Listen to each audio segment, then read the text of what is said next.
ময়মনসিংহের দুবড় উপজেলার গোয়াতলা লোহার বৃষ্টি ভেঙে গেছে গতকালকে রাত্রে আনুমানিক 3টায়।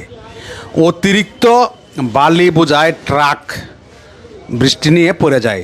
আমি কিন্তু এর আগে অনেকবার ভিডিওতে বলেছিলাম যে কেউ হতাহত হবে, পরে হয়তো মেরামত করবে।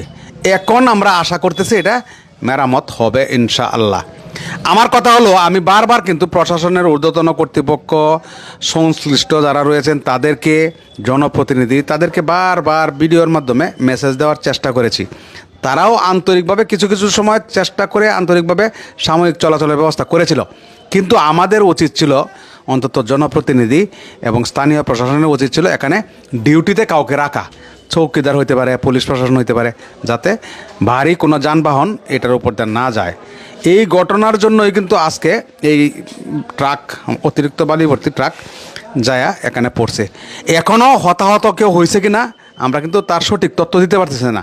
তবে যতদূর জানি কেউ হতাহত হয় নাই, তবে আহত হইতে পারে ড্রাইভার, হেল্পার। ওরা